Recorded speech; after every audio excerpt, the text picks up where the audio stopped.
When you look at how our Army has responded, and more specifically how our soldiers and leaders have responded, they have demonstrated great agility, great adaptability, and an absolute commitment to get the mission done wherever and wherever it needed to happen. And the priorities that have guided us through these last several years, quite frankly, are more important now in a resource-constrained environment. I see us guided by those priorities, but enabling them to assist us in making the right resource decisions so that we optimize every dollar that we have, every resource that we have, to ensure our Army's ready for the instability around the globe, the resulting global commitments that come from that. Today the conflicts are over. And what are Army priorities today? You say we're coming out of conflict. I would contend we're very much in conflict on multiple continents around the world as we're engaged with our allies and partners to try to regain stability in an environment that is, quite frankly, out of control. So how do you take those words, sir, and bring it down to the soldiers in the field? Well, I think it comes down to trust. I think the way that I try to communicate it is trust that we will get the resources to ensure you're trained, ready, and that your families are cared for so that you can perform your mission every day. That's what they count on us to do. That's our sacred obligation, and that's what we're committed to doing. We are prepared and trained to respond to traditional, conventional threats, and we've proven that we can handle irregular threats, but we have had, in recent times, had to respond to the global health security in light of the Ebola crisis. How does that impact what we're trying to do with Army preparedness? The Chief of Staff of the Army made a commitment that before we would employ our forces in support of the regionally aligned force concept, that we would train them for decisive action, for unified land operations, so that no matter where they went, they would be prepared to do the full spectrum of potential missions and operations. And I think the 101st Airborne is a perfect example. They were on track for a warfighter exercise to prepare for a future deployment back to Afghanistan. The Ebola crisis hit. There was a need for the Department of Defense to provide some critical supporting capability. They, within 96 hours, turned on that mission, rapidly prepared, and quite frankly, they've taken that crisis off the radar screen by very decisively working together with our interagency partners to drive the Ebola deaths to the lowest level that they've been in since this crisis started. I think it represents our ability to work with our allies and our partners, particularly in the interagency, to deliver the outcomes that the nation needs. And it also reflects the adaptability of our Army to shift off a known mission and deliver the effects that are needed on a very divergent mission with a group of soldiers that quickly could adjust and deliver what was needed. So would it be safe to say that this is the Army operating concept in action? Many aspects that you read about in the Army operating concept reflect how our Army is operating today. Hey, gun team, pick up. We are much more distributed. We're operating in smaller teams with a very decentralized mission command structure, and we are adapting rapidly based on the effective leadership of leaders that have been born from repetitive deployments in support of the combat operation. Yes, I think it does resemble the capacity that we bring. Quite frankly, our Army provides significant foundational capabilities for the joint force and really for our national security. And this is just another great example of it. The Army operating concept has been out now since October. It is a very ambitious framework. How do you take that and make it so that soldiers can grab it and apply it to what they do? At its core, it is the intellectual foundation of how we believe our Army must operate in the future. It articulates the first order capabilities that we need to have. It will lead to analysis of warfighting concepts. Those concepts will identify specific capabilities that we need and it will also identify of those capabilities where gaps reside. So it will guide our future concept development, our future force modernization, force structure updates, and it will enable us as an Army to continue to adapt as the environment changes as we move forward. It is not an end state. It is really a discussion about how we as an Army must operate as we move forward into the future. As we move forward into the future, does sequestration have an impact if and when it returns? Sequestration is the law, and absent intervention and action by Congress, it will return on 1 October of this year. We've fought for the last 18 months to restore the readiness that was taken away as a result of sequestration in 2013. We went from an Army that had 10% of our brigade combat teams ready for global deployment and global contingencies to today having over 30% ready to deploy. That's a reflection of hard work by leaders and commanders at every level. We're headed right back to the same potential precipice if we don't eliminate the effects of sequestration on our military. We're engaging with congressional leaders. The Chief of Staff of the Army testified to Congress, Senate Armed Services Committee, and we're attempting to communicate as clearly as we can the direct impacts on our readiness. I think the impact that concerns me just as much as the impact on readiness, if not more, is the potential erosion of trust with our soldiers. Our Army's greatness is built on a foundation of trust.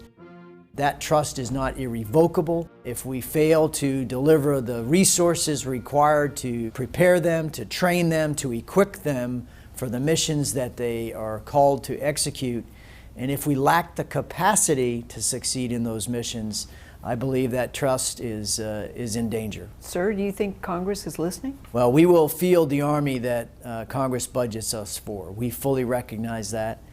We will execute on their orders. I do believe they are listening. There is a level of dialogue and a level of commitment that appears more favorable, but we're all measured on our outcomes. We're standing by to assist in trying to deliver those outcomes. One of the concerns that your commanders have with all of the downsizing and the economic resource constraints is that we're operating now one deep. What do you say to that? Our Army is definitely stretched. We have 130,000 plus soldiers deployed today, 148 countries performing missions that are vital, many of them foundational to the day-to-day operations of our theater commanders, and frankly, performing missions that are vital to our national security. Those missions, those enduring missions, are not going down. In fact, we're finding the demand signal for the Army going up across multiple capability requirements. Our ability to compel understanding that there is a threshold at which, when we go below that, we put at risk our ability to accomplish the national strategy and the security objectives of the nation. We have found ourselves needing to more effectively communicate with our local leaders around our military bases to assist us in communicating that message more broadly. I think the loss of some of our military experience as our World War II generation is passing creates a gap in full understanding. It's incumbent upon us to close that gap by increased communication. We've reduced 80,000 soldiers by the end of this year, from 2011 to the end of this year. 80,000 soldiers. It's touched just about every military base in the United States, not to mention reducing in Korea and Europe. They are beginning to recognize that the reduction in our presence in these military bases has a direct impact on the local economies in a way that affects stability at home. We've got work to do to communicate how important it is to sustain a trained and ready military that can meet the needs that the nation has for it. Developing adaptive leaders for the uncertainty of the future is the Chief of Staff of the Army's #1 priority. I absolutely agree with that priority because it's what's enabling us to guide our formations at every level through this historic period of transition and deliver mission success in that environment. When you watch our soldiers at the team and squad and platoon level conducting missions around the globe, you know, today we're in about 148 countries, 130,000 soldiers, many of those missions led by young sergeants and young lieutenants and captains, and they are doing everything they can to deliver mission success. And it's an absolute reflection of the commitment that we've made to their development, the empowerment that we give them to accomplish those missions. I believe it's the investment that will enable us to continue to be the greatest Army on the planet. Quite frankly, it's what gives me confidence when a lot of other people might be wringing their hands given the resource environment that we're in today. Let's talk a little bit about ethics. How do ethics factor into developing good leaders? I mentioned to you that trust is our foundation. The reason that our soldiers trust us is because they recognize we are leaders of character who are founded in our Army values, and we will do what is right no matter the conditions that we find ourselves in. When soldiers operate in that environment, they are all in to get the mission done and to care for one another. And we will remain committed to this great Army profession. Are ethics fluid? Do they change based on the needs of the day or the conflict that we're involved in? I do not support the concept of situational ethics. My belief is they are a part and parcel of our core values. They're tied to our Constitution. And I believe the American people hold us to a firm and fixed set of professional ethics, and we hold ourselves to those as well. The Army values have served us well for 239 years, and they will serve us well going forward. One of the other platforms I've been running into is interoperability, getting it down to the nuts and the bolts. How does interoperability factor into the Army operating concept? One of the principles of our Army operating concept is that we have got to be prepared to operate with multiple partners, both in the interagency and with our multinational allies. That puts a premium on interoperability at every level, from the integration of partner capacity into our mission command systems, the interoperability of our tactics, techniques, and procedures at the tactical and operational level, and the interoperability of our concepts as we conduct larger scale operations. The great news about the partnerships that we have, especially with our most significant allies, they have joined us in our commitment to Force 2025 maneuvers. They are counting on the interoperability that we're committed to, and they're going to work with us to ensure that we deliver that as a part of our operating concept. I read a report recently that said that the Army's having a hard time finding qualified recruits. Is that just physical, or is it mental or social? Or? It runs the whole spectrum of the whole person. You know, the fact of the matter is it's only about 25 to 30% of American citizens can meet the prerequisites to join the military. Not just the Army, the military.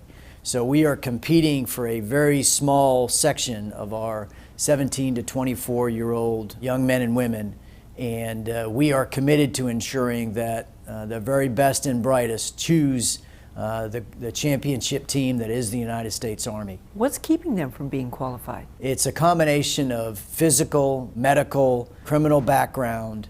It just has some very hard standards that many today are having a tough time meeting. Are we getting pickier? We are holding the standard.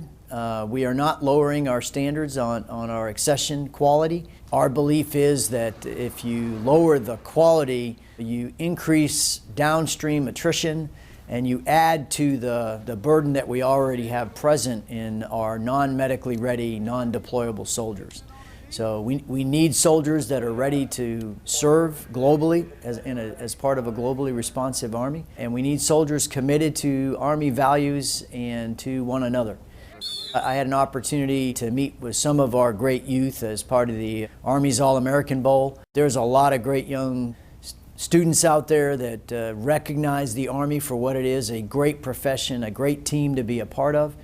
More importantly, their families do. We're going to stay committed to accessing the very best young Americans that want to make a difference and join a great team. So as you make your travels around the Army every day and you talk to soldiers and you get a sense of the climate, what would you describe as your primary challenge? I think it's sustaining that trust in this resource-constrained environment, and I think it's ensuring that at the tactical level that we're able to keep our leaders' focus on training their units to be ready to deploy. At the end of the day, it's our job at the headquarters DA level to fight to get the resources that they need. We need them to trust us to do that and to do what we empower and entrust them to do, and that's to train and care for our soldiers.